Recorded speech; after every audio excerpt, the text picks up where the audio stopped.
የተቀናጀ ሚዲያ ሬጉላቶሪና አስተዳደር ስርዓት ቴክኖሎጂ ተመረቀ።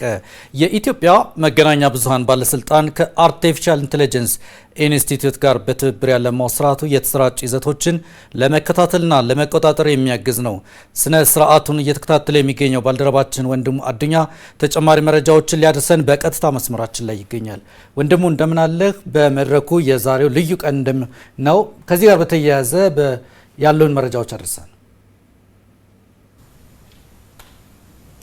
አመሰግናለሁ ሌኩን። እንግዲህ ያው በሚዲያው ዘርፍ ላይ ትልቅ በቴክኖሎጂ የታገዘ ትልቅ ምርት የታየበት እለት ነው ማለት ይቻላል። የዛሬው እለት የኢትዮጵያ አርቲፊሻል ኢንተለጀንስ ኢንስቲትዩት እና የኢትዮጵያ መገናኛ ብዙሃን ባለስልጣን በጋራ ያለሙት አዲስ የቴክኖሎጂ ስርዓት በዛሬው እለት በይፋ ተመርቋል። ይህ የቴክኖሎጂ ስርዓት መገናኛ ብዙሃን በተለይ ደግሞ በመገናኛ ብዙሃን ባለስልጣን ተመዝግበው እንዲሁም ደግሞ ፍቃድ ተሰጥቷቸው አገልግሎት የብሮድካስት አገልግሎት እየሰጡ የሚገኙ መገናኛ ብዙሃን የሚያሰራጯቸውን ይዘቶች ለመከታተል ለመቆጣጠርና እንዲሁም ደግሞ ከህግ አንጻርም ለመቃኘት አስቻይ ሁኔታን የሚፈጥር የቴክኖሎጂ ስርዓት ስለመሆኑ እንዲሁ ተነስቷል።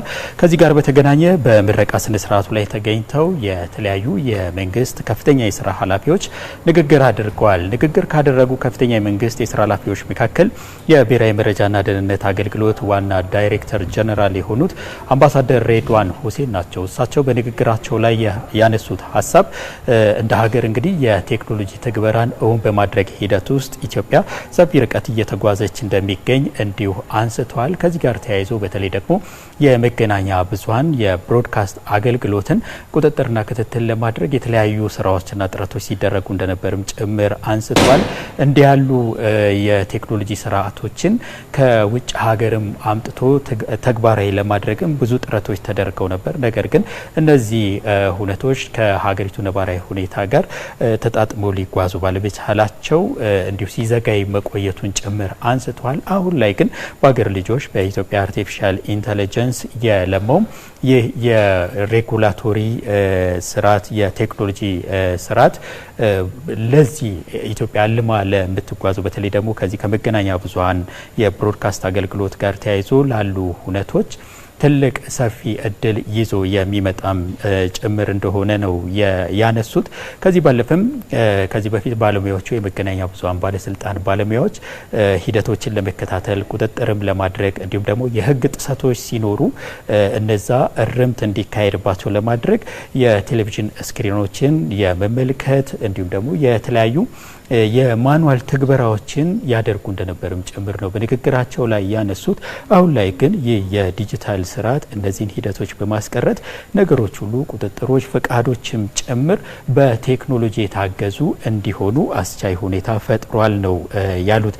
በመገናኛ ብዙሃን ብሮድካስተሮችና በመገናኛ ብዙሃን ባለስልጣን መካከል ያሉ የግንኙነት ሂደቶችን በማሳለጥ በኩል በጎ ሚና እንደሚወጣም ጭምር አንስተዋል።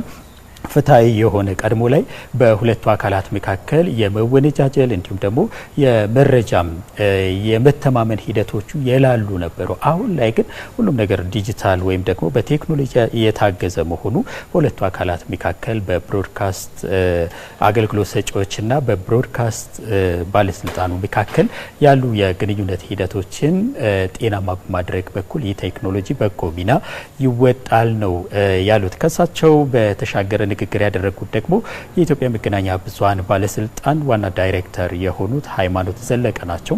እሳቸውም ተመሳሳይ ይዘት ያለውን ሀሳባቸውን አንስተዋል። ከዚህ በፊት በመገናኛ ብዙሃን ብሮድካስተሮችና በተቋሙ መካከል ያሉ ግንኙነቶች ማኑዋል ላይ የተመሰረቱ ናቸው።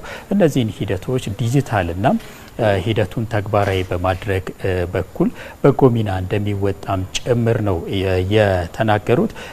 ለዚህ ሂደት ከዚህ በፊት ቀደም ብለን ለማንሳት እንደሞከር ነው እነዚህ ሂደቶች ተሳልጠው እንዲሄዱ እንዲሁም ደግሞ ብሮድካስተሮች ያላቸውን ቅሬታ እንዲሁም ደግሞ መረጃም በፕላትፎርሙ በኩል እንዲያቀርቡ እድል የሚፈጥርላቸው ነው ተብሏል። ይህ እንደተጠበቀ ሆኖ የስርጭት ይዘቶች የህግ ጥሰት የሚስተዋልባቸው ከሆነ ዜጎች ቀጥተኛ ተሳትፎ እንዲያደርጉም ይህ የቴክኖሎጂ ስርዓት ለዜጎችም ክፍት ያደረገ ስለመሆኑም ጭምር ነው የተነሳው። ዋና ዳይሬክተሯም ይህን ሀሳብ አጽንኦት ሰጥተውበት በንግግራቸው ላይ እንዲሁ አንስቷል። በባለስልጣን መስሪያ ቤቱ ባለሙያዎች ብቻ ሂደቶች፣ ቁጥጥሮች እንዲሁም ክትትሎች የሚደረጉ አይደሉም።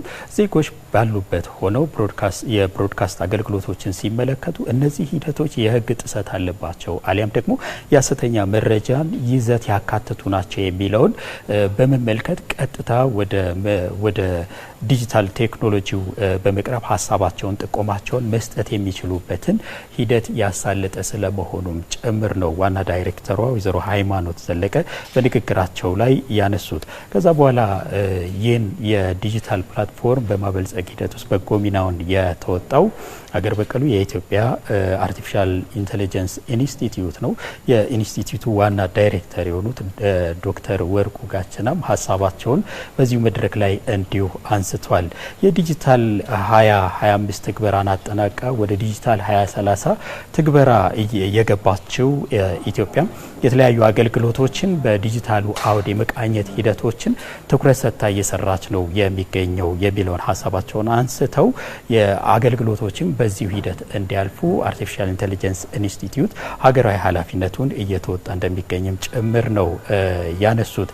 ይህም አሁን በመገናኛ ብዙኃን ባለስልጣንና በኢትዮጵያ አርቲፊሻል ኢንተለጀንስ ኢንስቲትዩት በጋራ ትብብር የለማው የዲጂታል ስርዓትም በዘርፉ ያሉትን ችግሮች በማድረቅና በዲጂታል የታገዘ አገልግሎቶችን ለመስጠት በጎ ሚና የሚወጣ መሆኑን አንስተዋል። ከዛ ባለፈም ዘመኑን የዋጀ የተለያዩ አገልግሎቶችም የሚሰጡበት ስርዓት ስለመሆኑም ጭምር ነው ያነሱት። ይህም በሚዲያው ዘርፍ ላይ የሚዲያ ብሮድካስት አገልግሎት ሰጪ አካላትንና መገናኛ ብዙኃን ባለስልጣንን በማቀራረብ ሂደት ውስጥ በጎ ሚናውን ይወጣል ማለታቸውንም እንዲሁ በመድረኩ ላይ አንስቷል።